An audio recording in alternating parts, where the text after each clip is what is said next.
Com muita alegria, cumprimento a todos os nossos convidados, aqueles que estarão participando diretamente do evento, e também todos os que estarão participando como assistentes, né, deste momento especial cultural na vida do IMB. Nós geralmente tratamos de temas jurídicos, que são temas mais espinhosos, temos discutido temas que têm feito o Brasil sacudir, eu diria, né? Na medida em que são temas polêmicos e que atingem até mesmo os poderes da República. Hoje estaremos tratando de um tema mais ameno, que é o tema Chica da Silva.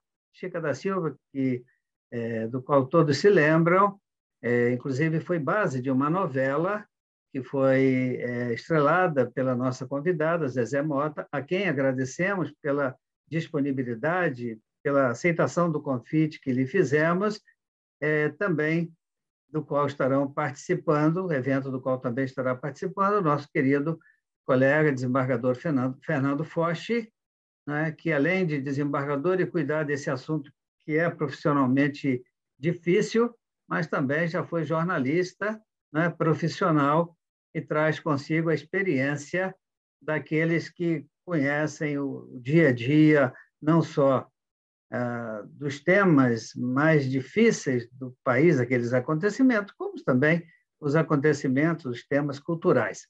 Também agradecemos a participação do João Marcos Fantinato, nosso colega, magistrado, querido amigo e historiador, inclusive que ontem me brindou com um livro magnífico da sua autoria, né? A Antiguidade Tardia Ibérica, da editora Lumen Juris, o qual eu recomendo a todos os nossos convidados que, porventura, sejam interessados no tema história. Ele é historiador, estudou esse tema durante mais de 10 anos, de modo que o nosso grupo de convidados é esse, a nossa, eu diria até palestrante, né? Porque ela vai falar sobre si mesma e sobre uma personagem que com a qual ela trabalhou durante algum tempo. E ninguém consegue falar em Chica da Silva sem aliar, sem vincular esse nome ao da estrela que nós convidamos para estar conosco hoje neste evento. De modo que, mais uma vez, eu agradeço a presença de todos, e eu sou apenas o introdutor do evento, aquele que recebe os nossos convidados, e faço isso com muita alegria, até porque o IMB tem quase que na sua carteira de ativos, se nós quiséssemos levar isso para o campo da economia, muitos e muitos eventos, e nós os convidamos a acessarem o nosso site www.imb.org.br.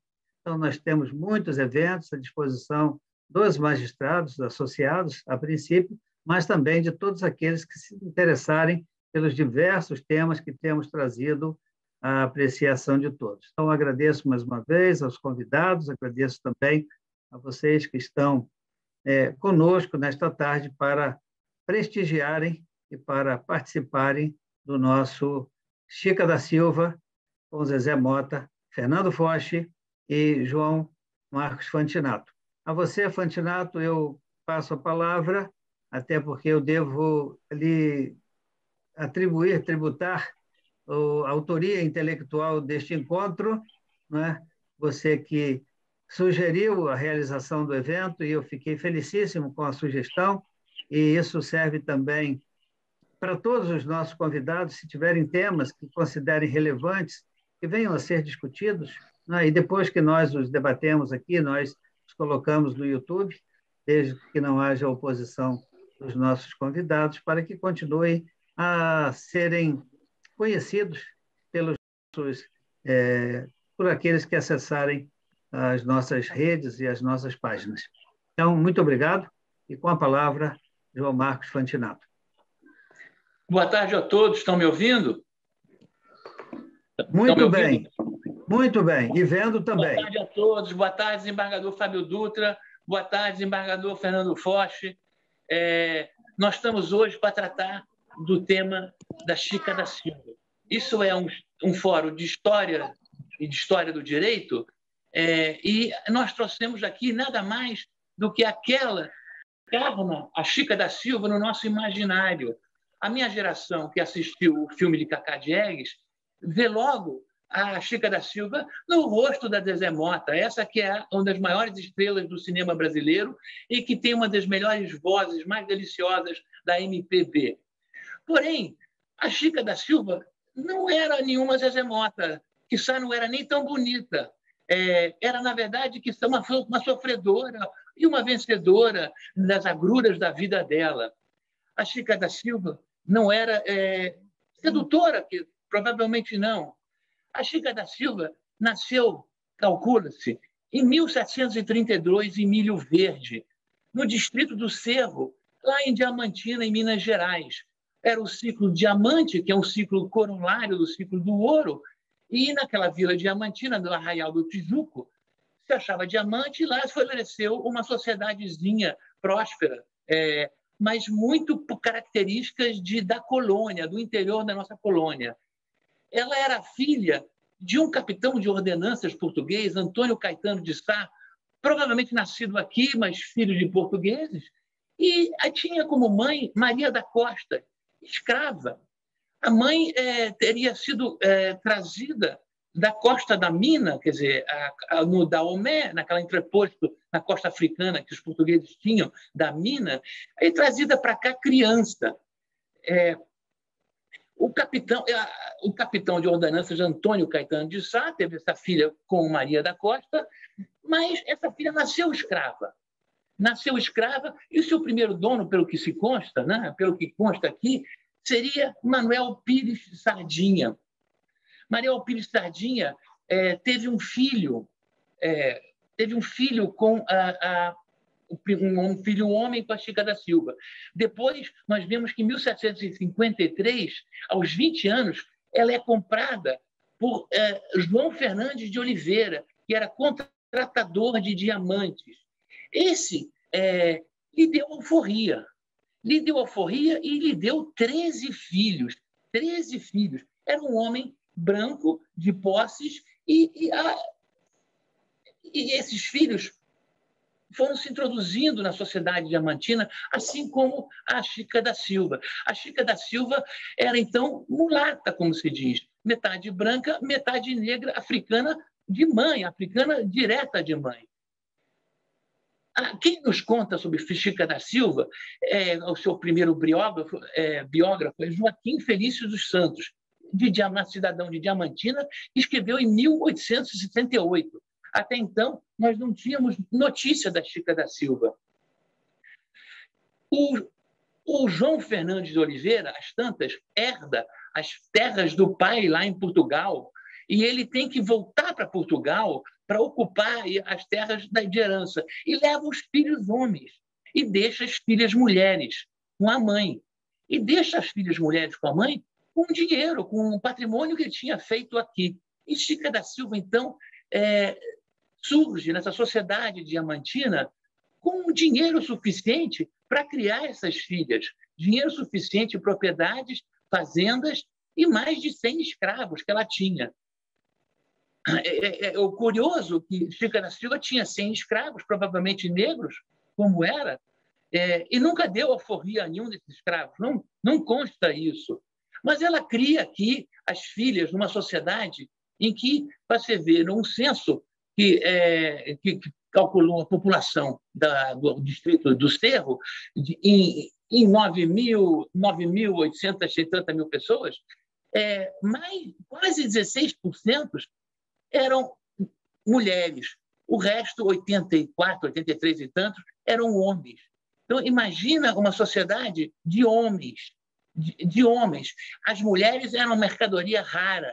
E as escravas, tão logo atingiam a idade núbil, eram arrebatadas pelos homens.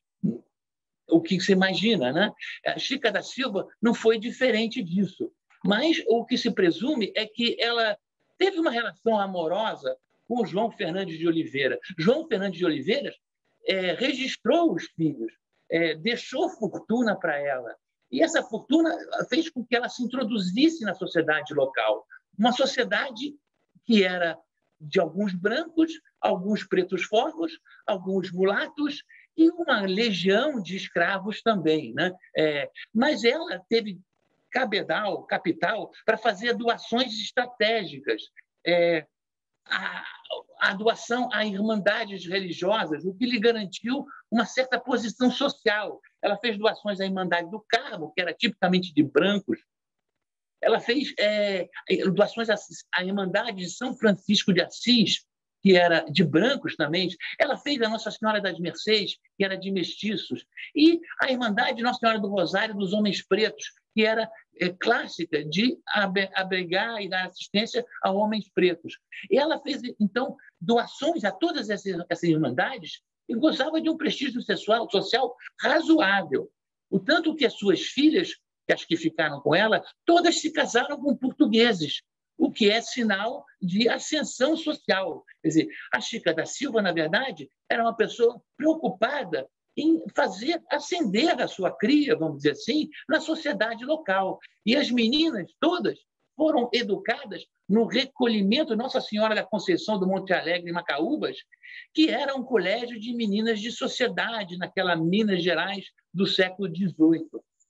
Engraçado, ela morre em 1796 e é enterrada na igreja de São Francisco de Assis, uma daquelas irmandades que tinha sido contemplada uma doação dela. E ela está lá, vamos lá, registrada. Pois bem, a nossa Chica da Silva, como se vê, não era uma piriguete, pelo contrário, uma dominatrix, uma sedutora. Não, devia ser uma mulher, talvez nem bonita, mas inteligente. Certamente será inteligente. E soube se afirmar naquela sociedade incipiente de mineiros, uma sociedade colonial, que viu os filhos irem para Portugal com o pai, onde, bem ou mal, se deram bem. E as suas filhas, bem ou mal, se casaram por aqui, todas com brancos, que são sinais de inserção social. Essa é a Chica histórica, não é a Chica que nos vem à mente pelas novelas da Globo. Ela não era nenhuma Zezé Mota, do ponto de vista de beleza e charme. Mas, obviamente, ela pavimenta aquela ideia da primeira sinhá negra na nossa sociedade. Essa é a introdução histórica que eu queria fazer da nossa personagem. Eu acho que quem fala melhor é a própria encarnação dela viva, a nossa querida amiga Zezé Mota, a quem eu cumprimento, minha vizinha, que mora hoje no Leme, onde morava no apartamento onde era habitado por Clarice Lispector, no Leme, no Gustavo Sampaio 88. Se pudermos ouvir a Zezé Mota, que tem algo a dizer sobre a própria reencarnação dela, eu agradeço.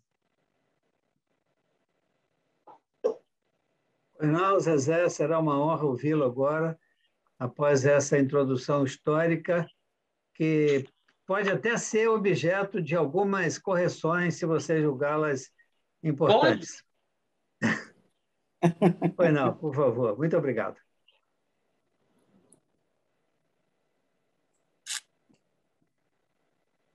Posso? Pode. Pois é, Chica da Silva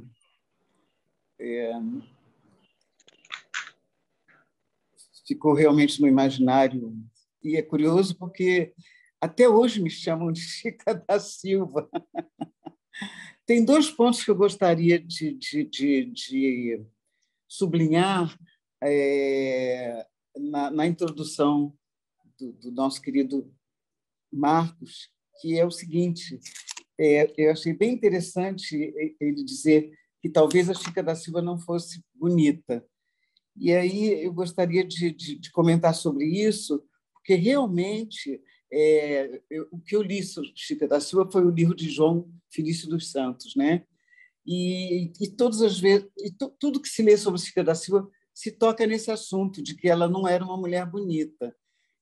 E aí, mas eu, como uma pesquisadora de cultura negra, eu fico me perguntando se ela não era considerada feia por ser até hoje, nós temos um padrão de beleza importado da Europa. Talvez seja isso, porque não existe nenhum rosto da Chica da Silva, né? Ninguém sabe, não existe foto, não existe nada. Então, é só uma reflexão que eu faço. Será que ela era realmente feia? E pergunto isso até porque eu, quando mais jovem, eu era considerada muito feia. E depois que eu interpretei Chica da Silva, que fez aquele sucesso todo, aí passaram a dizer que eu era sensual, que eu era bonita. E eu me lembro que, quando eu fiz o teste, tudo da Chica da Silva começou com um teste, que a Cadiegues fez teste com várias atrizes e bailarinas e cantoras para fazer o papel. E eu tive a sorte de passar nesse teste, tive a sorte porque Chica da Silva mudou a minha vida, né? Da água para o vinho, assim, foi um divisor de águas na minha vida. Mas quando eu faço essa pergunta sobre a beleza dela, é porque também eu já fui considerada feia. Quando eu fiz o teste, saiu uma foto muito bonita numa revista e dizia assim: quem passou no teste para fazer o filme Chica da Silva foi uma mulher feia, porém exuberante. E eu olhava a foto e falava: nossa, estou me achando tão bonita aqui e estão dizendo que eu sou feia. Agora, eu adorei, Marcos. Eu estou sem formalidade com você por conta de sermos vizinhos. Vizinhos, somos muito amigos, principalmente da sua esposa, que eu amo de paixão. Então, eu gostei desse seu comentário de frisar que ela não foi uma piriguete, né? Porque em alguns lugares Chica da Silva é citada como se ela tivesse sido uma mera amante, não é, do João Fernandes, que não é que ficou com ele esse tempo todo por conta da sua sensualidade, e falam muito de que ela enlouquecia os homens na cama. Então, é uma imagem muito rala, muito pueril da Chica da Silva e do relacionamento deles, porque você não pode tratar um relacionamento desses assim, de qualquer jeito, quando dura tantos anos e ela teve 13 filhos, né, com ele. Então, foi realmente um romance, uma história de amor, não é? Então, eu adorei essas duas coisas que você frisou, Marcos. Então, e a minha história com a Chica da Silva começou assim, com um teste. Eu fiz o teste para a Chica da Silva e fui para Salvador para fazer um filme, e fiquei esperando com uma expectativa muito grande e bem ansiosa, bem nervosa, pelo resultado. Todos os dias em Salvador eu comprava jornais do Rio de Janeiro para ver se tinha saído algum resultado. E as notícias me assustavam muito, porque dizia: Cacá Diegues resolveu trazer agora a bailarina de Paris para fazer o teste para a Chica da Silva. Cacá Diegues vai testar mais uma atriz, não sei o quê. Aí chegou uma hora que eu desisti. Eu falei: não vai dar para mim. E, por incrível que pareça, esse sofrimento essa angústia durou um mês. E aí, quando eu voltei, eu fiquei 30 dias filmando na Bahia. No dia que eu voltei, eu estava almoçando, tocou o telefone, e o produtor do filme, que eu não me esqueço até hoje, que chama-se Oleose, sobrenome dele. Quando eu atendi, falei alô, ele falou: boa tarde, Chica da Silva. Eu quase desmaiei, né? E é curioso que eu estava muito empolgada por se tratar porque seria a primeira protagonista na minha carreira, né? Primeira protagonista que eu ia interpretar. Agora, não tinha a menor ideia de que o filme ia virar um evento, enfim, fazer esse sucesso que fez, né, no mundo inteiro, e nem imaginei que Chica da Silva fosse mudar a minha vida, né? E mudou para melhor muito. Para vocês terem uma ideia, quando eu fiz o filme, eu conhecia 3 países que eu tinha ido fazendo teatro com Augusto Boal, eu conheci Estados Unidos, mas só Nova York, Estados Unidos, México e Peru, que eu fui fazendo teatro. E depois da Chica da Silva, eu conheço... Com Chica da Silva, eu fui a 16 países para divulgar, e em alguns eu fui porque eles descobriram que a Chica cantava, né? A Chica, eu, e aí me convidaram para fazer show.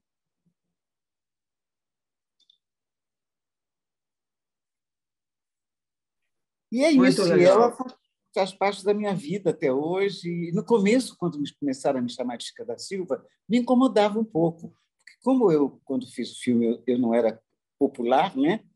Eu falava, ai, meu Deus, eu quero tanto imprimir meu nome na mídia, Zezé Mota, e ficam me chamando de Chica. Depois eu descobri que ela era minha fada madrinha, relaxei e sou muito grata a Deus, ao Cacá Diegues, ao universo, por ter interpretado esse personagem que foi o mais importante da minha carreira. Muito bem. E realmente, se por acaso Zezé Mota não fosse conhecida, também não ficou só impregnada como Chica da Silva. Zezé Mota é um nome, né, que se destaca no cenário dos artistas brasileiros e não há quem não a conheça. De modo que eu até me senti muito à vontade para sequer apresentá-la. Falei, como eu vou apresentar Zezé Mota? Eu nem vou perder tempo. Eu vou apresentar o Costa, que ninguém conhece, eu vou apresentar o João Marcos, eu vou dizer que eu sou o Fábio Dutra do IMB, mas o resto não preciso. Muito bem. Eu até acredito, Zezé Mota, que um dia a gente vai voltar ao passado e até em corpo mesmo, sabe? Nós vamos ser como naqueles filmes de ficção, seremos desmontados totalmente, remontados numa época do passado e nós vamos ver Chica da Silva ao vivo. Não sei como assistiremos, se holograficamente, mas saberemos como era a sua fisionomia, como era a sua face, como era a sua vida. 13 filhos, realmente é uma experiência muito boa. Eu estou com uma que me dá bastante trabalho e eu acho que 13, no mínimo, é uma heroína, né? Se ela não tivesse outras qualidades que não a de ser mãe de 13 filhos, já seria muito bom. Ô, Fernando, por favor, o que você tem a nos trazer nesse momento aí, por favor, por gentileza. Eu tenho mais a ouvir do que a dizer, né? Mas, enfim, eu quero começar agradecendo a oportunidade de estar aqui falando sobre esse tema, mas estar aqui com o meu amigo Fábio Dutra, colega e amigo de décadas, e meu querido amigo, o João Marcos Fantinato, que é um historiador, além de um magistrado acima da média, é um historiador respeitado, não é? E ele tem uma paixão, inclusive, que nos aproxima muito, é a paixão pela Idade Média. Eu não sou um medievalista, o João Fantinato é, mas nosso ídolo, por exemplo, é Jacques Le Goff, o grande medievalista francês. Nós dois ficamos muito tristes quando o Jacques Le Goff morreu, porque era como se perdesse um amigo querido. Eu nunca o conhecia, a não ser nos livros, né? Tem até um que me acompanha aqui, coisa muito rara, ó, está sempre do meu lado, Marcos. Ó, que coisa! Homens e mulheres da Idade Média.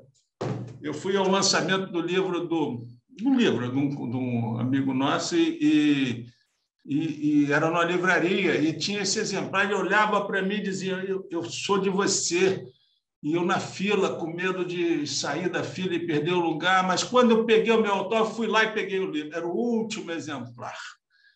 Não é? Então, é muito bom estar aqui falando uma coisa que liga com história. E um privilégio estar aqui com esse monumento que é a Zezé Mota, não é? Uma atriz soberba, uma cantora maravilhosa, uma explosão de talento.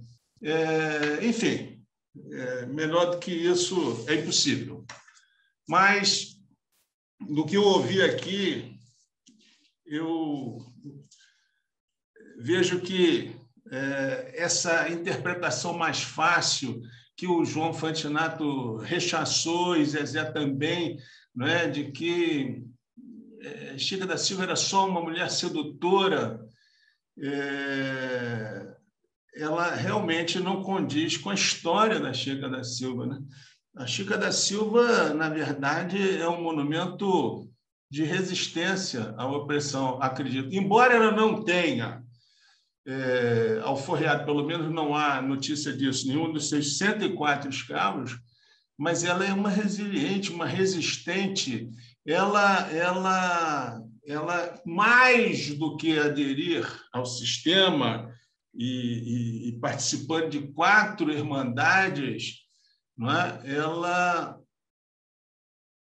Ela como que fez com que fosse aceita, ela desmascara qualquer supremacismo branco na prática. Isso é fantástico. Talvez ela não tivesse nem consciência assim, muito clara disso, mas é o que fica na história.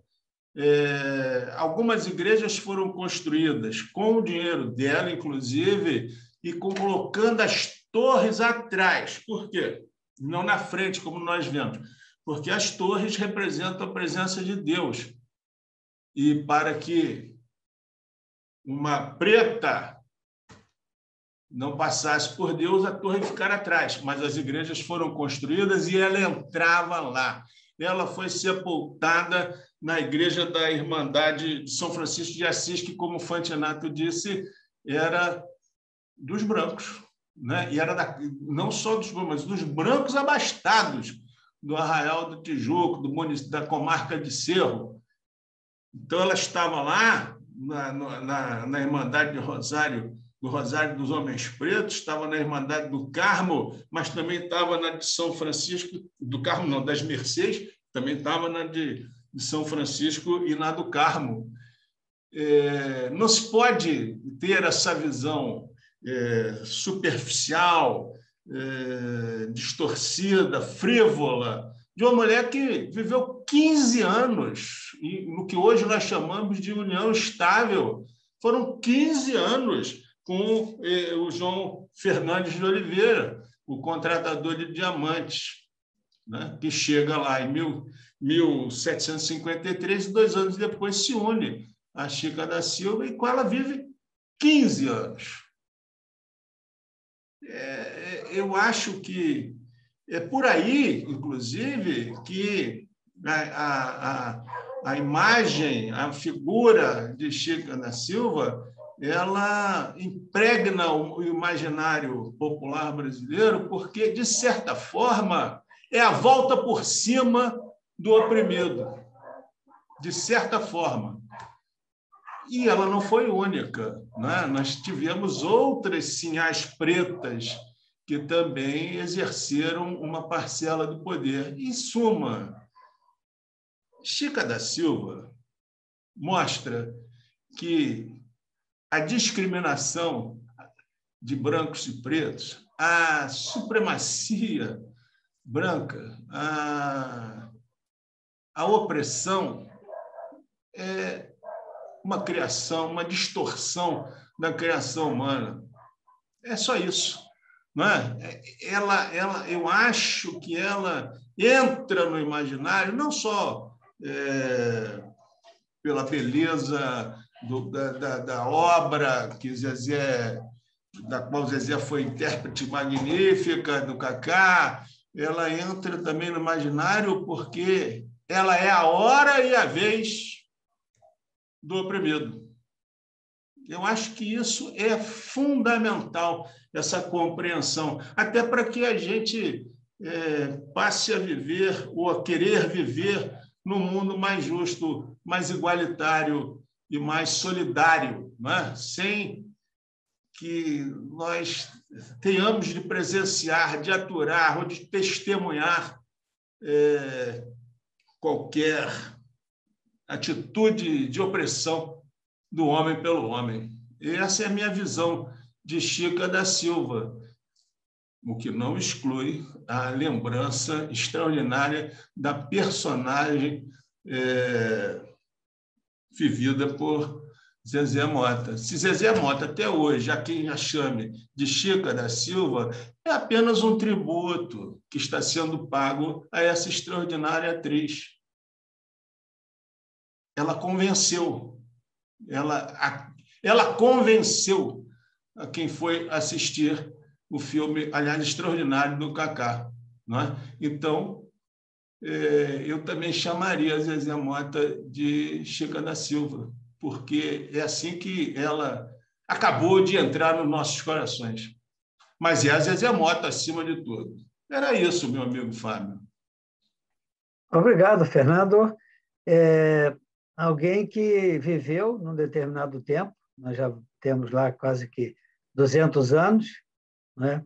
E que, se estivesse passando por todo esse tempo e, digamos assim, envolvida nas pendengas jurídicas que fizeram com que só recentemente nós tivéssemos o reconhecimento da união estável, né? E após o advento do divórcio, lá em 77, também a questão dos filhos, que eram considerados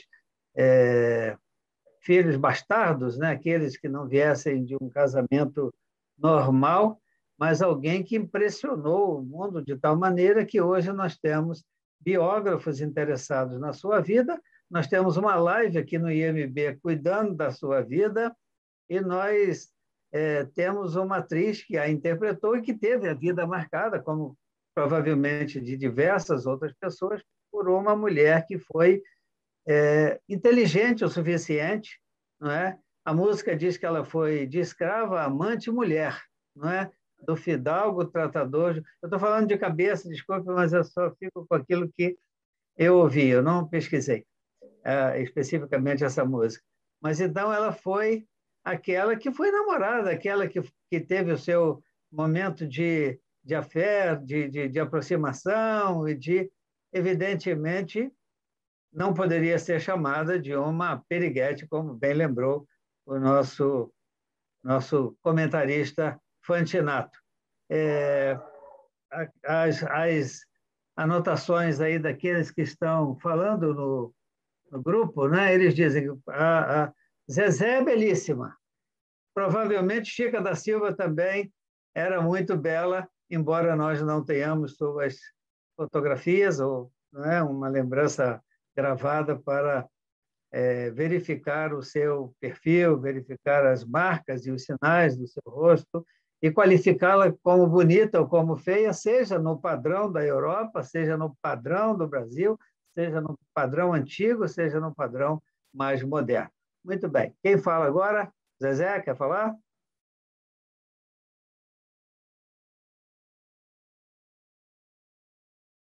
Que é o seguinte, quando você fala dessa coisa da Chica da Silva ser uma mulher empoderada, vitoriosa, né, e ter se tornado rainha do Tijuco, eu me lembrei que nas entrevistas que eu fiz, muitas entrevistas, quando assim que saiu o filme, se cobrava muito, e nas críticas, se cobrava muito de que Chica da Silva não fez nada pelos negros. Mas, se nós pararmos para pensar, só o fato dela não ter se conformado com a condição dela de ser escrava e de fazer parte de um grupo que é considerado inferior e tal, e dela exibir toda aquela exuberância, aquela coisa toda, só o fato, isso eu acho que já era um incentivo para que outros negros dissessem: espera aí, eu também posso, não é? Eu também posso chegar lá. E eu, quando fiz o filme, quando eu fui convidada, eu vou fazer alguns comentários que acho que são curiosidades. Eu pensei, né? A gente sempre fica meio tenso quando recebe a responsabilidade de interpretar um personagem. Então, quando eu li o roteiro, eu falei: bom, essa parte aqui da escrava eu vou me sair muito bem. Mas e quando ela virar rainha, como é que vai ser? Porque aí eu não tinha essa experiência, né, em cena de ser a toda poderosa.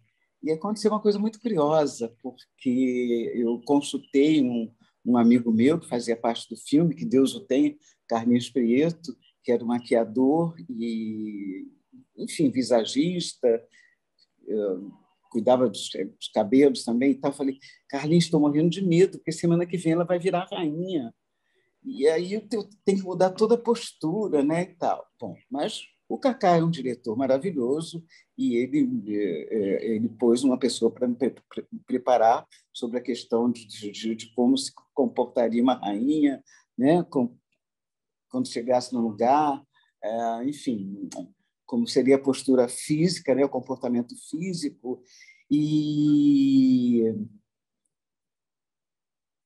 aí eu fui relaxando. E um comentário que o Prieto fez foi o seguinte: você está vendo essas roupas todas dela, essas perucas maravilhosas? Eu falei, estou.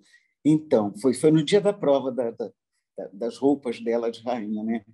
Seja maior do que essas roupas. A sua interpretação tem que aparecer mais do que essas roupas. A sua interpretação não pode deixar com que as pessoas fiquem olhando para esse figurino maravilhoso, para essas perucas extravagantes. E isso foi muito interessante, sabe? Porque aí eu vi, falei, nossa, tem que estar, sabe? Cabeça erguida, sabe? Coluna no lugar. Isso foi uma experiência bem interessante. Também, quando fui convidada, fiquei muito nervosa. Falei, meu Deus, eu vou ser dirigida, vou fazer uma protagonista e dirigida pelo Kaká Diez, que eu já era tiete, eu via todos os filmes do Kaká, mas foi uma coisa muito tranquila, o Kaká me deixou muito à vontade. Outra coisa que me assustava era o seguinte, meu Deus, eu vou contracenar com o Valmor Chagas, meu ídolo, esse grande ator, mas ele também foi muito receptivo, me acolheu, e, enfim, fui muito bem recebida e tratada como rainha, então facilitou para ser interpretar uma rainha, porque o tratamento era de rainha mesmo. Eu levantava o dedo assim, antes que eu dissesse que eu queria, já estava chegando. Foi uma experiência bem bacana. É claro que, como toda filmagem, teve momentos difíceis, né? Teve momentos bem difíceis. Eu me lembro que, bom, todos se lembram, né, que teve o acidente do navio, né, da Chica da Silva naquele dia.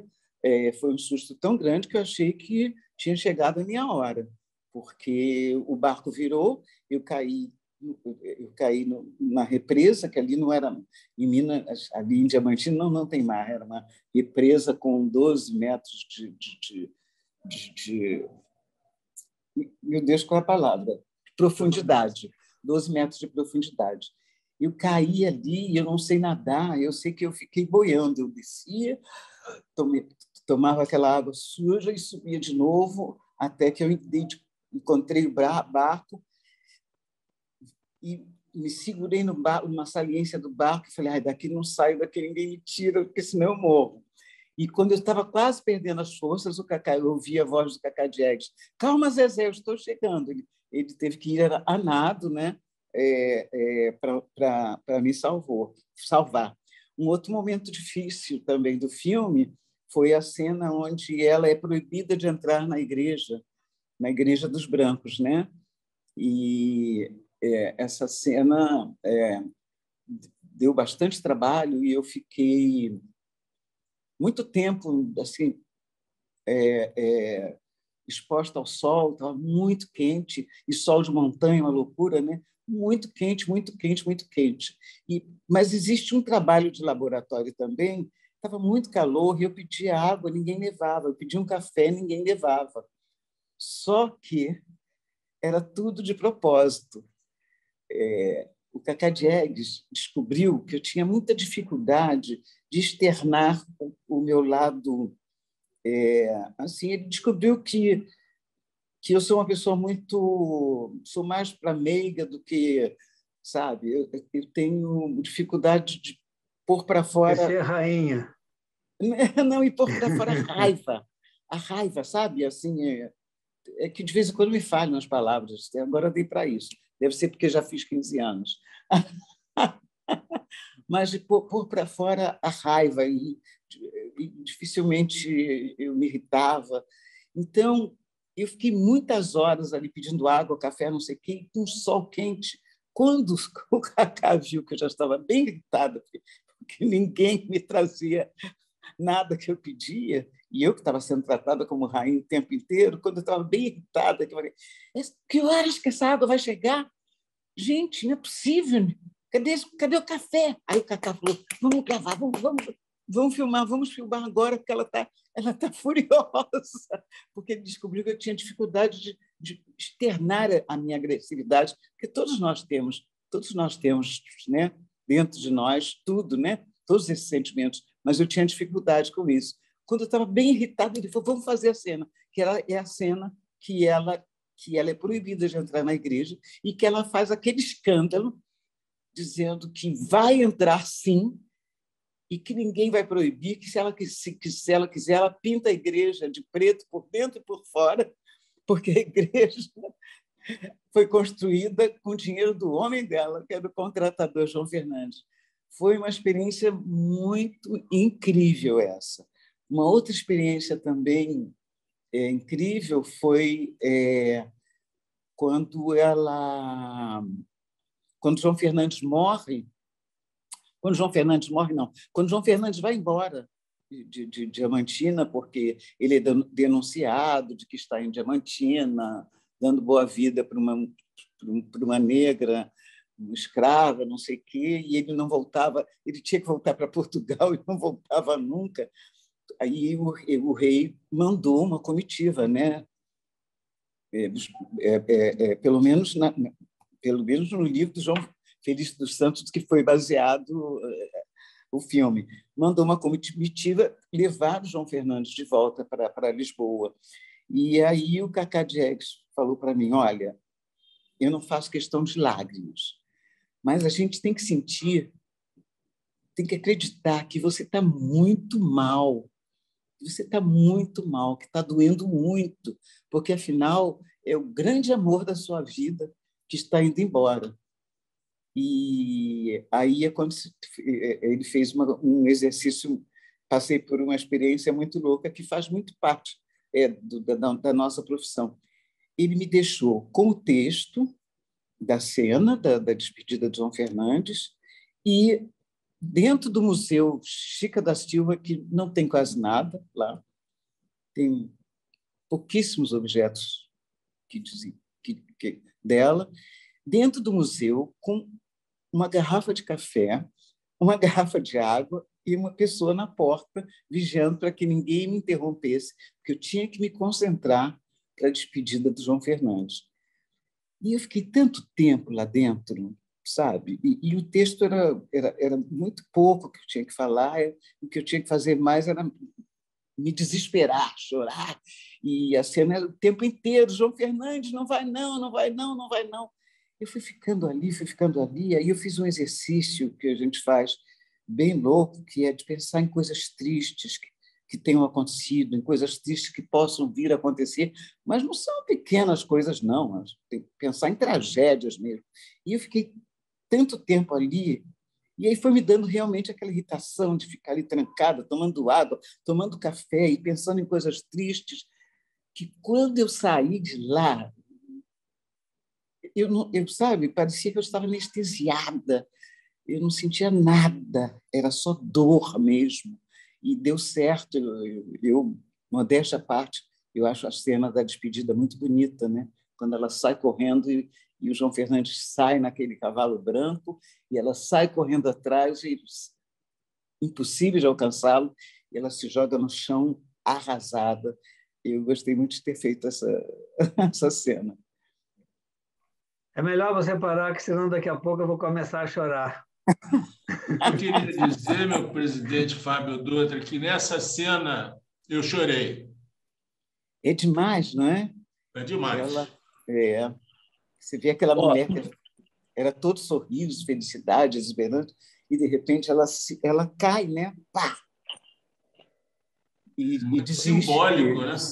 É muito, muito interessante. Muito simbólico. Eu gosto Pois muito. bem, imagina o emocional da Chica da Silva. A gente está falando aqui do lado histórico da Chica da Silva, mas a gente imagina o como essa mulher deve ter sofrido altos e baixos. Ela nasceu escrava, porque ela herdou a condição da mãe, que era escrava. Uhum. Escrava recém-chegada da África. O Uhum. pai não registrou o seu nome, quer dizer, apesar de ter tratado bem, mas era escrava e ela chegou a pertencer, a mãe pertencia a um negro forro. Quer dizer, olha a ambiguidade na cabeça. O primeiro dono dela, o Manuel Pires Sardinha, que fez um filho nela, adolescente, provavelmente, não registrou o nome do pai. Se imagina isso como uma mãe, quer dizer, o dono a toma por amante, ele faz um filho, mas não registra, mas dá alforria ao filho dela e dá fortuna também. Quer dizer, é uma ambiguidade de crueldade e bondade. Aí, quando ela é comprada pelo João Fernandes, ele logo alforria ela e faz 13 filhos. Ela, na verdade, já teve 14 filhos.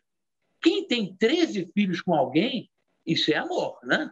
Isso é amor. Com certeza. É filho atrás de filho, que foram 17 anos de vida em comum. Não sobrou tempo. Não sobrou tempo. E esses filhos, ele registrou, sim. Ele registrou com o nome do pai. Isso é muito significativo. Estamos falando dos aspectos jurídicos. E o engraçado, né, toda essa ambiguidade dessa época, dessa sociedade, né? Ela tem escravos negros e ela foi filha de escravos negros e ela não dá alforria. Será que ela era má? Não, não era. Era a condição normal.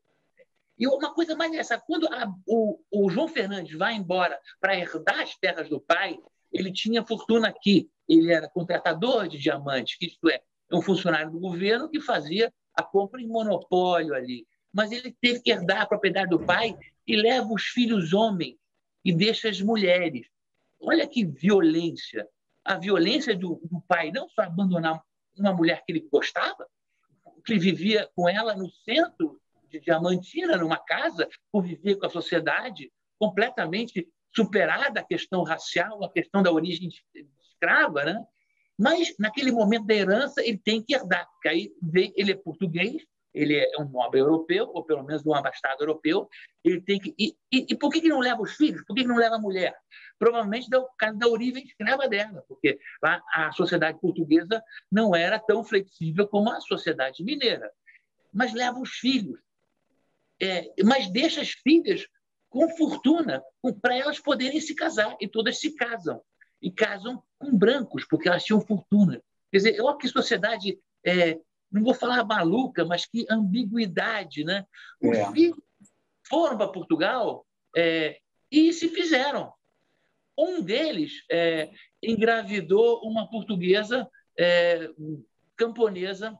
Ele tinha 28 anos e ela era mais adolescente. Ele teve que casar, vamos dizer assim, na delegacia, né? Mas isso não maculava a honra dele, pelo contrário, limpava a honra dele e se estabeleceram lá. E engraçado como aí não só ele abandona a sua mulher e suas filhas, como divide-se aí homens e mulheres. Quer dizer, a questão masculina e feminina, como um filho mulato pôde ter chance em Portugal. As filhas nem cogitaram em fazer, mas elas conseguiram casar porque elas tinham dote. Todas casaram com portugueses. Isso não é racismo, nem questão de alpinismo social. Não vamos usar esse termo, não, porque esse termo é do século XX. Mas é a ambiguidade da sociedade local num lugar em que havia poucas mulheres, muitos negros, poucos portugueses, e, eventualmente, essas relações se procediam dessa forma, e essa mulher, Chica da Silva, que é, ao mesmo tempo, inteligente, porque ela encantou esses homens, é uma sofredora, é rica, mas teve um fim trágico. Aí a gente imagina, ela doou fortunas para as irmandades. É como se ela fosse, ao mesmo tempo, na nossa sociedade, sócia do country, sócia do iate, do Tanhangá. Ser membro de uma irmandade é um pouco isso. É um local de convívio, de prestígio. Então, que estranha a vida da Chica da Silva verdadeira, histórica, né? Que mulher sofrida, né? Mulher, a princesa que teve cabedal para deixar todos os filhos encaminhados, deve ter sofrido horrores, né? Quer dizer, se eu fosse o Cacá Diegues, eu faria com que a nossa atriz interpretasse esse sofrimento, eu tiraria a água dela mesmo para ela chorar o momento do abandono, porque realmente esse momento deve ter sido o crucial da vida dela, né? Agora, porque senão a Zezé Morta, ela tem um sorriso que ilumina quarteirão. Como é que ela ia mostrar aquele sofrimento sendo a Zezé Morta? Isso é muito paradoxal, né? Mas a atriz tem que conseguir. Tem que conseguir. Depois eu consegui. Depois disso, o Cacá Diegues, eu brinco que eu sou a musa dele, porque eu fiz 5 filmes com ele, né? Eu fiz Quilombo, Dias Melhores Virão, Tieta e Orfeu foi o último. A segunda versão de Orfeu, que teve Orfeu teve Orfeu dirigido lá pelo francês e depois teve Orfeu dirigido pelo Cacá. Mas do que falávamos? Mas no Quilombo, quando o Cacá Diegues me convidou para fazer uma guerreira, né, que é a Dandara, aí já mudei de filme, que é a Dandara, eu li o roteiro e falei, Cacá, mas essa mulher, ela é uma guerreira, essa mulher vive pela liberdade do seu povo e ela não sorri nunca, ela está sempre em embate, ela dedicou a vida dela inteira a causa da liberdade dos negros. Ela não sorri nunca, Cacá. Como é que eu vou fazer? Como é que vai ser? Ele falou: eu sei o que estou fazendo. Você vai conseguir. E foi uma experiência incrível, Marcos. Deixa eu ver se eu guardei. Fernando, Fábio. Foi uma experiência incrível fazer um personagem no Quilombo, que eu recomendo, o filme é belíssimo, se alguém não viu, porque no Quilombo eu faço exatamente o oposto da Chica da Silva. Isso é muito bom para o ator poder fazer esse exercício, né, de antagonismo entre os personagens. Eu assisti o Quilombo e a sua interpretação de Dandara, ela é tão convincente que eu, que já admirava muito Dandara, passei a admirar mais. Que ótimo. Eu queria saber se nós teremos a Chica da Silva continuação, né?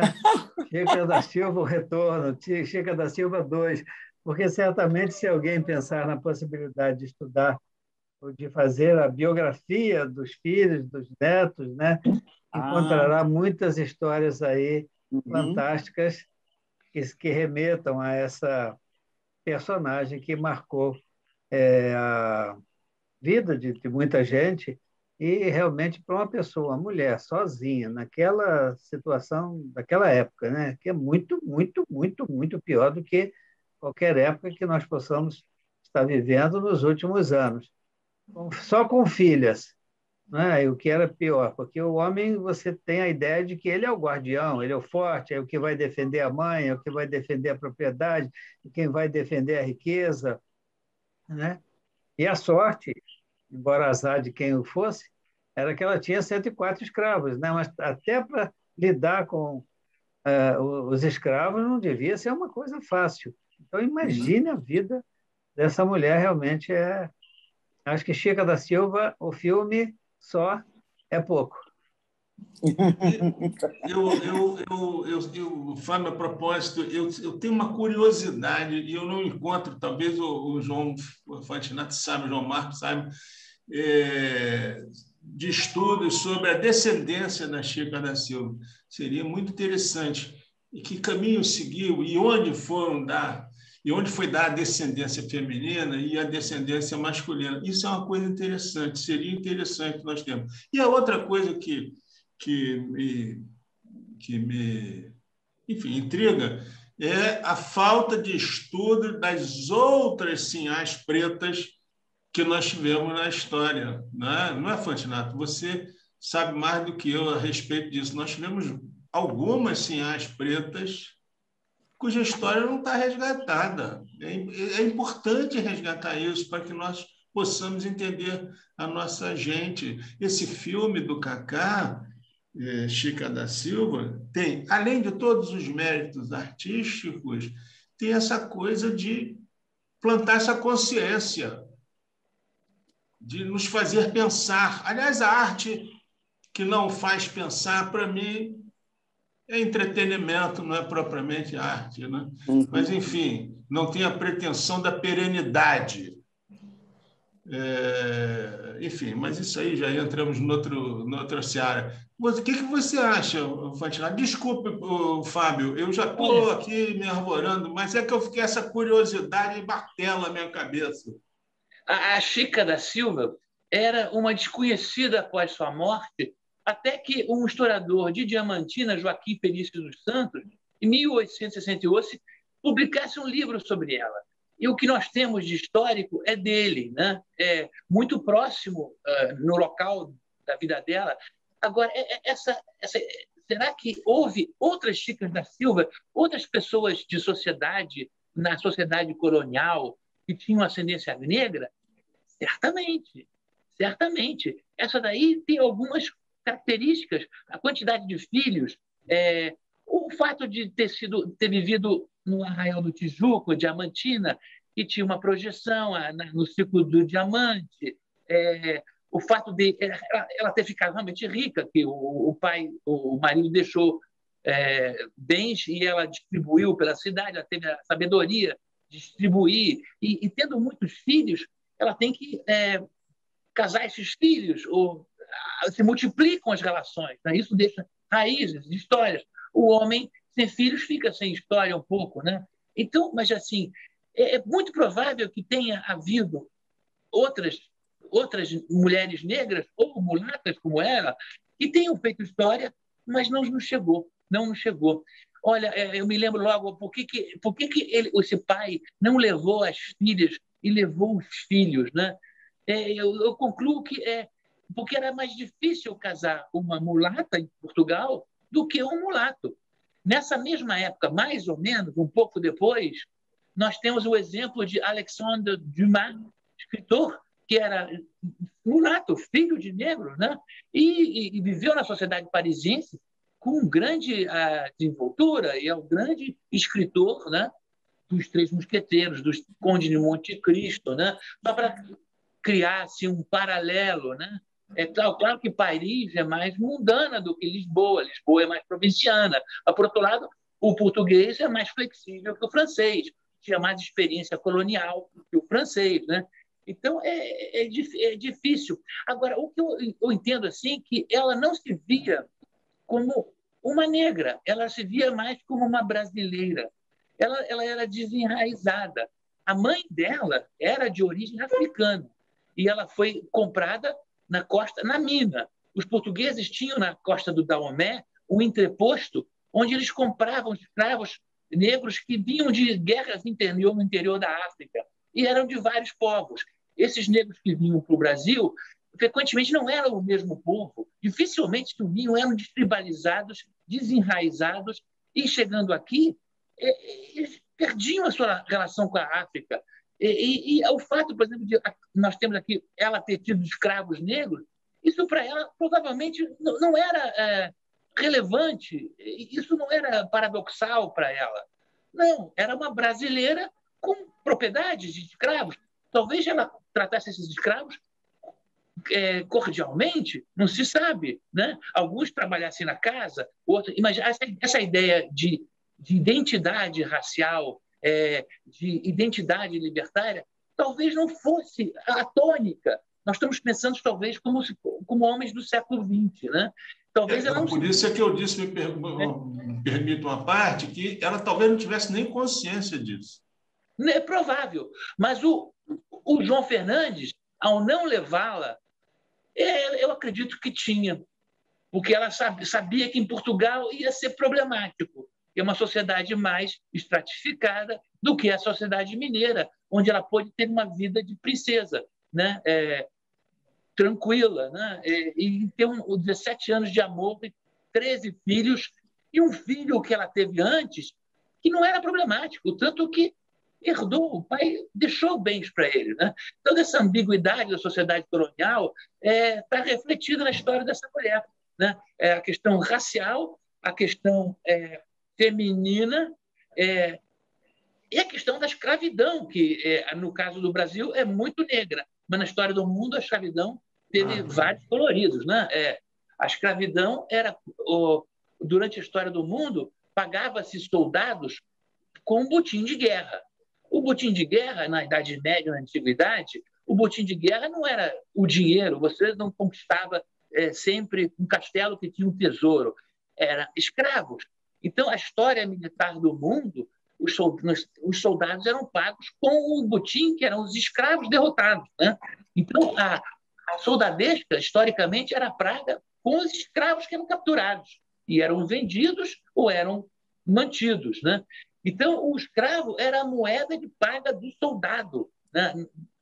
Alguns países, como Roma, tinham um exército profissional. Eventualmente, na Idade Média ou na Idade Moderna, foram formando os exércitos profissionais. Mas a regra era essa. E a regra de pagar soldado era o botim. E botim era os escravos, que era o melhor. E melhor, o escravo, o melhor escravo para ser capturado era o jovem, que o jovem não oferecia resistência.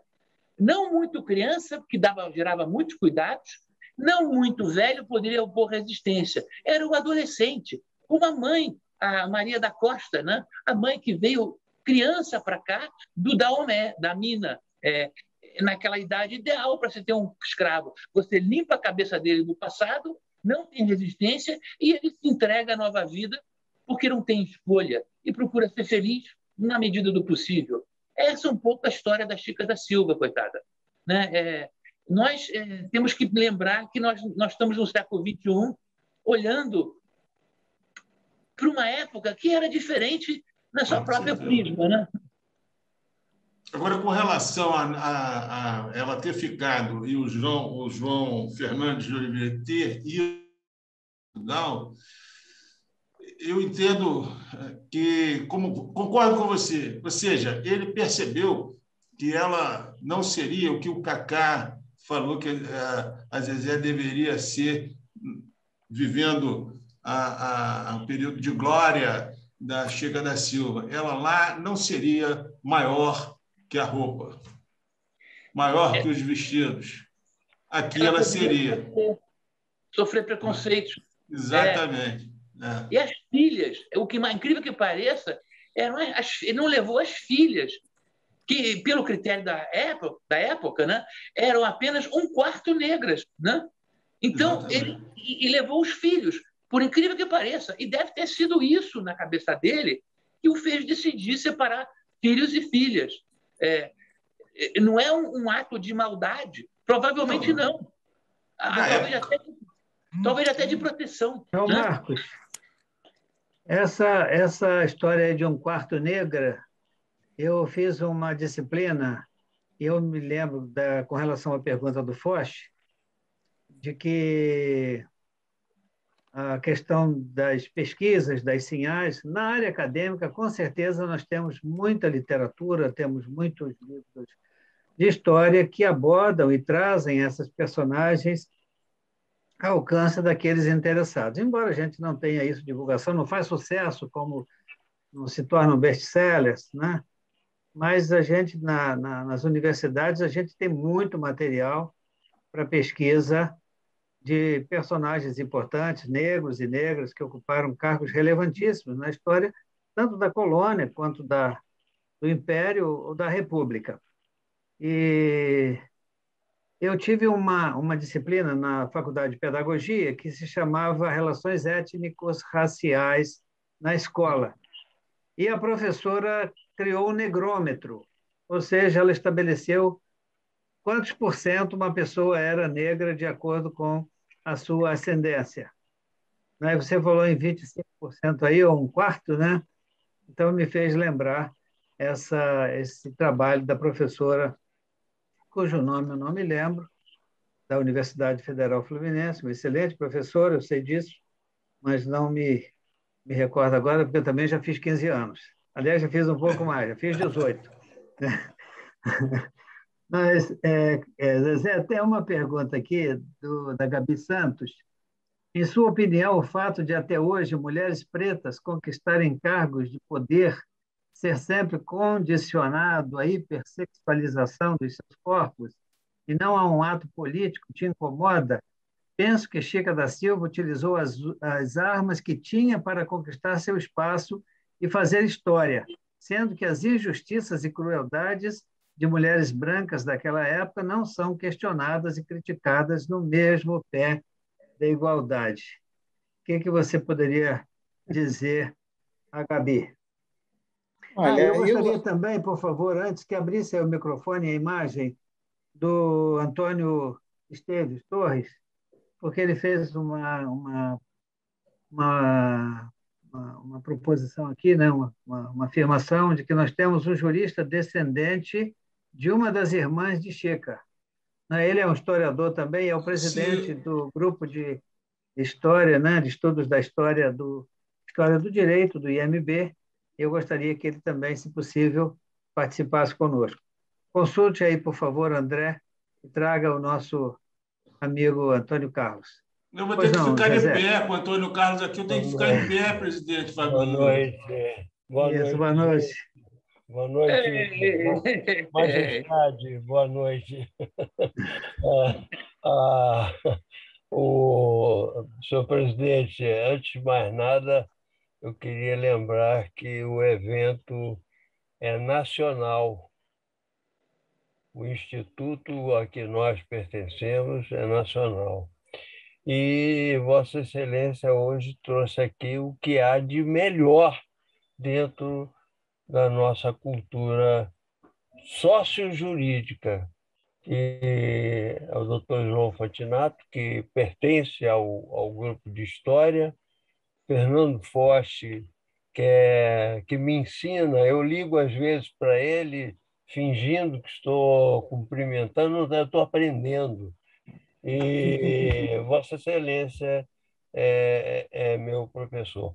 Mas nós temos, eu olhei aqui bastante, com cuidado, eu não sei se eu devo dizer, porque pouca gente sabe disso, mas é um autor de livro, escreveu sobre Chica da Silva, e ele é descendente de uma irmã Aliás, em Diamantina, nós vamos encontrar diversas pessoas, algumas até mentirosamente, mas o fato é que não é eu raro. conheci várias pessoas que se apresentaram Que como diziam, familiares. É verdade. A Diamantina tem esse fato. E esse autor brasileiro, lamentavelmente escondido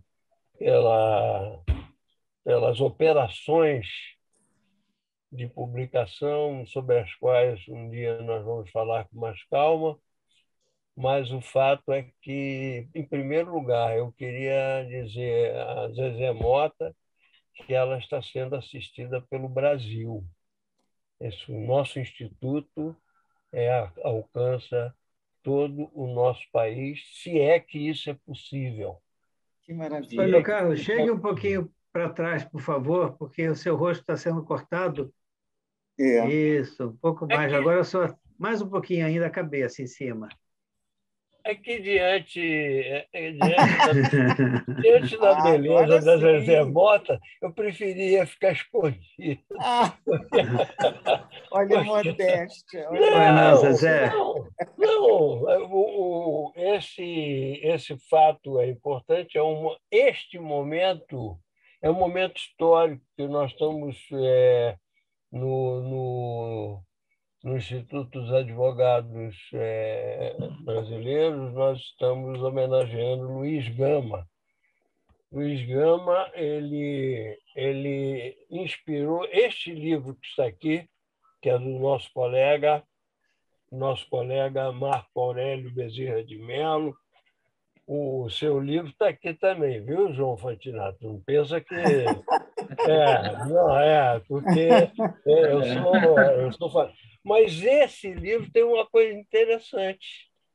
Ele não homenageia o pai, a mãe, o tio, o melhor professor. Ele homenageia nada mais, nada menos que o apóstolo negro da abolição, que é Luiz Gama, que era filho de uma negra com um português que vendeu-o quando ele tinha 10 anos de idade. E daí vem os paralelos dessa história. Mas, senhor presidente, a única coisa que eu queria lembrar é que, além de o doutor João Fantinato integrar o grupo de história, que é a melhor figura do grupo de história, não tenho dúvida, além de Fernando Forte ser um jornalista sócio-histórico, além de Vossa Excelência com a sua cultura humilde, a gente olha assim para ele e diz, poxa, ele vem lá do interior de São Paulo, não sei o quê e tal. Eu sou da capital de São Paulo, nada. Ali está um poço de saber profundo, e esse momento, eu gostaria apenas de dizer isso, esse momento é histórico. Este momento é histórico. Nós estamos trazendo uma pessoa importante que eu conheço mais do que ela pensa, por causa da Helena Teodoro. Um dia ela virá aqui, e eu fiquei com pena de um grande autor brasileiro. Eu estou olhando aqui para ver se vejo o nome dele, mas, lamentavelmente, ele preferiu não vir, mas ele escreveu o melhor livro sobre Chica da Silva, é o dele. E quem diz isso, sabe quem? É o Isaías, o nosso presidente do museu, que leu e releu e disse, Antônio Carlos, ninguém contou a história de Chico da Silva melhor do que ele. Eu, quando fui falar isso com ele, ele me disse, eu tenho um segredo para te contar, que eu não conto, porque é muito comum o pessoal lá em Diamantina dizer isso que eu vou lhe dizer agora, mas eu sou descendente de uma das irmãs da Chica da Silva. Desculpe. Muito bem, muito obrigado, Antônio Carlos. Excelente intervenção. Mas vamos ouvir a resposta da Zezé à pergunta da Gabi. Como é o nome da moça? Gabi. Babi? Gabi Santos. Gabi. Quer que eu refaça a pergunta? Leia de novo, porque ela é grande. Sim, sim. Muito bem. Então, pergunta para a Zezé Mota. Em sua opinião, o fato de, até hoje, mulheres pretas conquistarem cargos de poder ser sempre condicionado à hipersexualização dos seus corpos e não a um ato político, te incomoda?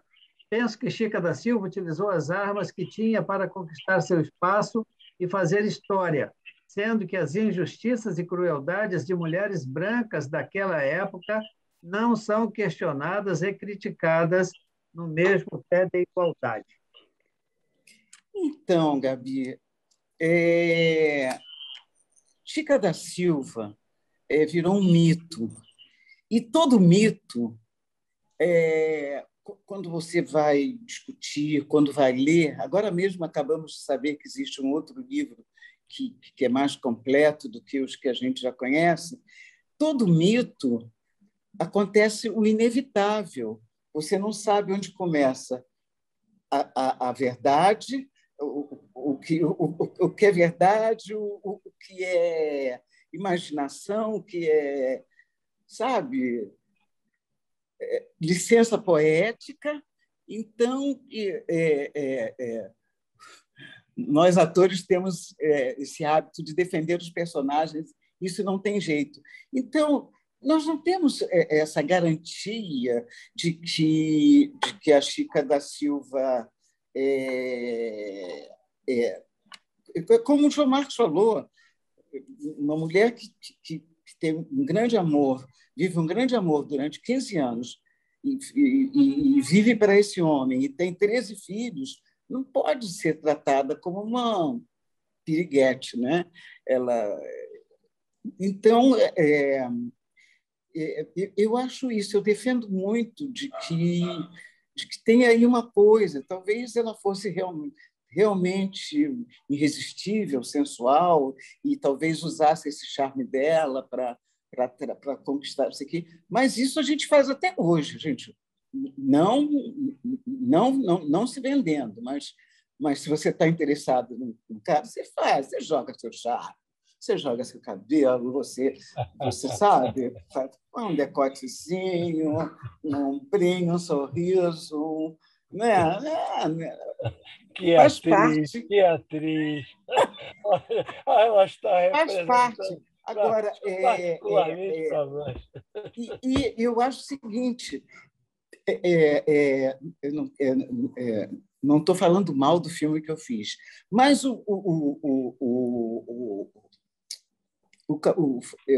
Cacá Diegues, como era um direito dele, ele deu um realce na Chica da Silva do filme dele, ele deu esse realce né, da sensualidade dela e de ser uma mulher irresistível, não sei o quê, porque foi baseado no livro do João Felício dos Santos, que, para escrever a história da Chica da Silva, ele não encontrou registros aqui no Brasil,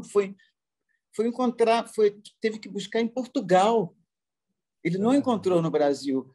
Chica da Silva, nos registros do Brasil, ela passa como uma mera amante do João Fernandes, que passou pela vida dele. Então, eu acredito que essa história de que, sabe, de que ela seduziu o João Fernandes para ascender, pode não ser verdade. Eu acho que ela seduziu e que viveu uma história de amor mesmo. E todo mito fica sujeito a uma série de interpretações e de fantasias. Eu defendo ela até o fim. Posso fazer uma última observação? E outra coisa, eu acho que as mulheres negras, sinceramente, eu acho que as mulheres, de um modo geral, estão de parabéns, porque estão ocupando todos os espaços no mercado de trabalho, estão indo à luta, ocupando os espaços que é de direito, e as mulheres negras também, na medida do possível. É claro que a maioria das mulheres negras não chegam na universidade, mas as que têm possibilidade chegam. E não é verdade que todas somos poucas mulheres negras e homens negros empoderados, mas existimos e cada vez mais. Posso fazer uma intervenção, senhor presidente? Por favor, e a gente vai encerrar logo após. Vamos ouvir porque já tomamos 1h30 da nossa convidada. Muito pouco. Olha, passou tão rápido. Muito pouco. Mas, Zezé, nós temos aqui um velho problema. O tal orgulho negro, ele é uma grande ilusão, uma grande mentira, porque todos aqueles que embranquecem um pouco a tez e alisam naturalmente um pouco o cabelo, escondem o retrato da avó. Esse é o grande problema que nós temos, porque a teoria do embranquecimento, que foi muito forte na época de Getúlio Vargas, criou raízes muito profundas. E, lamentavelmente, o preconceito, o racismo do negro mestiço contra o negro verdadeiro, ele é invencível. Desculpem a observação, mas a estada dessa grande atriz aqui me animou, João Fantinato e Forte, me animou a trazer esse dado sociológico importantíssimo e muito pouco falado, muito pouco admitido. Desculpe se eu ultrapassei o tempo que o senhor tão gentilmente me deu e a todos os representantes dessa mesa, que eu vou até fotografar, porque senão o pessoal vai pensar que é mentira. Obrigado, Antônio Carlos. Com certeza a sua presença e a sua intervenção abrilhantaram o nosso encontro. Você é sempre muito querido. Aliás, eu já até antecipo que nós estamos preparando. Ele não sabe, não, mas um livro em homenagem ao Antônio Carlos. E vocês que já têm algum tema, algum artigo, preparem aí, por favor, que breve nosso colega André Fontes estará anunciando, viu? E gostaria de ouvir, então, a manifestação final, as despedidas, não sem antes agradecermos a todos os participantes, João Fantinato, Fernando Forte, Antônio Carlos Esteves e a nossa queridíssima convidada que brilhou e brilhará sempre nos nossos corações, brilhou nas nossas telas, diversas películas suas. Eu vi até um comentário seu a respeito da tristeza de um incêndio que houve recentemente na Cinemateca, mas mesmo que do ponto de vista dos locais onde se guardam os tesouros do tempo, hoje nós temos tudo salvo, né? Graças a Deus a internet põe à nossa disposição filmes e tudo mais de que precisamos, mas não que com isso nós estejamos também desvalorizando os nossos museus, e tivemos recentemente uma tristeza muito grande com aquele incêndio lá do Museu da Quinta. Mas então, para que nós não os prendamos mais aqui, e não sem agradecer também todos os nossos convidados, são muitos, e eu vou me permitir não citá-los, né? Mas a gratidão do IMB fica reafirmada a todos vocês. João Fantinato, por favor. Não, eu queria agradecer a participação da Zezé, minha querida vizinha, que deu um charme, né? E ela, eu deixar claro aqui que o filme é alegórico, mas esse filme despertou a curiosidade sobre a Chica da Silva. É crucial, por isso que ela vai ser sempre a Chica da Silva. Essa licença poética da pitada de sensualidade no filme é perfeitamente bem-vinda, porque o filme também é muito bem ambientado, o cenário é de época. Esse filme pulula na minha cabeça até hoje.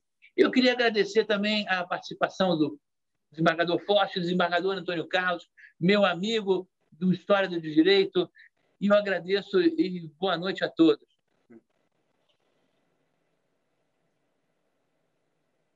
Boa noite. Pois não, Forte? Eu, antes de mais nada, quero dizer que eu me sinto aqui privilegiado por estar com colegas da qualidade de Fábio Dutra, de João Fantinato e Antônio Carlos Esteves Torres, que, além de ser um magistrado, é um intelectual de escola, é um Fantinato, um historiador, Fábio Dutra, um humanista, enfim, e está aqui com a estrela Zezé Mota. Eu vou até dizer que vou anotar no meu currículo, é a segunda vez que eu participo de um debate com a Zezé Mota. Para mim é a glória. O primeiro foi quando faleceu um grande intelectual, historiador, João Rufino, e aí nós participamos no evento. Algum engano, me chamaram para falar também sobre o João Rufino, estava a Zezé Mota e outras pessoas lá. E isso, para mim, eu fiquei sentado ao lado dela. Eu ganhei até ela escreveu assim a letra de uma música que ela queria cantar e cantou. E sabe o que ela fez com aquele papel? Está vendo? para não jogar no chão, não sei o quê. Toda hora que ela foi cantar, disse: toma para você. Está pendurado lá no meu escritório. Entendeu? Com um quadrinho bonitinho. É um privilégio. Atriz, é uma mulher de pensamento, uma grande cantora, uma grande artista, uma explosão de talento, e é um privilégio privar dessa companhia. Quer dizer, Zezé, Antônio Carlos, Fábio Druta, João Fantinato, o que eu quero mais? Quero mais nada. Eu gostaria que isso aqui continuasse. Até Zezé disse: chega, não aguento mais. Aí eu disse: bom, presidente, vamos ter que terminar, porque a Zezé Moda quer ir embora. Mas não é possível. Então fica aqui o meu carinho, o meu abraço e um beijo a todos. Muito obrigado por essa oportunidade maravilhosa. Para isso, nós teríamos que fechá-la numa sala só com uma garrafinha d'água e uma garrafinha de café, porque ela é muito educada. Muito obrigado, Zezé. Também gostaríamos de ouvir as suas considerações finais. Você tornou o nosso final de semana muito mais feliz. Muito obrigado. Que bom. Eu que agradeço, eu não tenho nem palavras para dizer. Assim. Eu confesso que eu estava um pouco tensa, porque eu falei: meu Deus, eu vou falar com homens tão importantes, intelectuais. Mas foi super tranquilo. Eu quero agradecer pelo acolhimento, pelo convite, e gratidão mesmo. E até a próxima. Até a próxima.